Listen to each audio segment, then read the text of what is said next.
शामुराद खान बेली तुंहिंजी या घबराहट मुंहिंजी सम्झ खां ॿाहिरि आहे। तूं पंहिंजी दिलि जी ॻाल्हि कंदे घबराई छो थो? चओ छा चवणो थो? खान बहादुर तव्हांजे नाराज़गी जो दिलि में डप अथमि। तूं डिॼ न शामुराद खान, डिॼ न। भला तुंहिंजी कंहिं ॻाल्हि ते मूंखे कावड़ अची बि वई, आऊं तोखे छा करे सघां थो भला? छा कंदुसि? खान बहादुर खान, मूं इहो बि चवणु चाहियो त मल्हार जी हाणे सज़ा ख़तमु थियणु घुरिजे।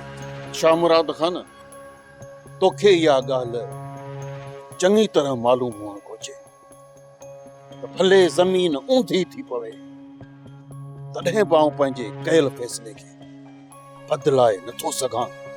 छा सम्झे?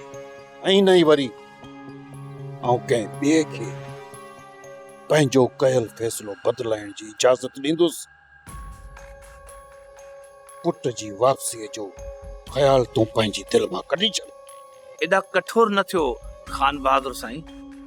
तव्हां रुगो इजाज़त ॾियो त मां धणी बख्श खे मञाए वठां संग जे लाइ कहिड़े बि तरीक़े सां, त मूमल ऐं मल्हार जी शादी करायूं त जीअं धणी बख्श जी इज़त बि महफ़ूज़ रहे।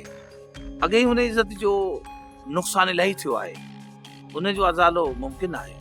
इहो ख़्याल तोखे एतिरनि सालनि खां पोइ छो आहे?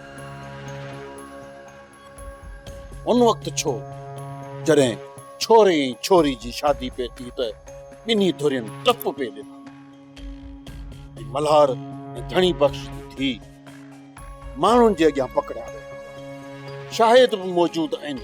मूं उन वक़्तु बि घणेई दाहूं पे कयूं, पर धणी बख्श ऐं अव्हां मुंहिंजे ॻाल्हियुनि ते कन ई न ॾिनो। जॾहिं ॻाल्हि खे धणी बख्श उन वक़्तु मंज़ूर न कयो त हाणे कीअं क़बूल कंदो? हाणे कीअं मञी वठंदो? खान बहादुर साईं, धीउ जे ॻोढ़नि धणी बख्श खान खे कमज़ोर करे छॾियो आहे।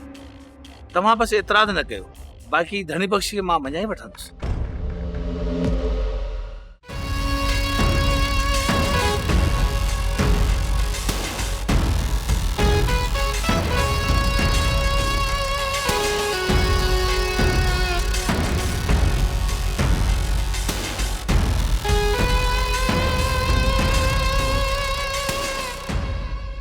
पोपट खान, चिबड़ खान जी अॼुकल्ह मगी या ख़तम थी वई आहे। बेचारे खे उन ॾींहं वारे तशदुद टोड़े छॾियो आहे, पर मगी ख़तम कान थी त थोरी हटी अथसि। चिबड़ बि वात हणण खां नथो मुड़े, इन जे करे अहिड़ा हाल अथसि। उहो पाण वांगुरु गीदी कोन्हे गीदी। तव्हां छॾियो हिननि ॻाल्हियुनि खे, पंहिंजो कमु कयो। कमु कयो छा था ॾिसो? भागा खाइण लाइ भलो कमु कयो। कमु कयो वेरुन जी वस्ती, वेरुन जी वस्ती। सब्सक्राइब कयो असांजो ऑफिशियल यूट्यूब चैनल सिन टीवी HD ड्रामा ऐं वधीक अपडेट लाइ बेल आइकन खे क्लिक करियो।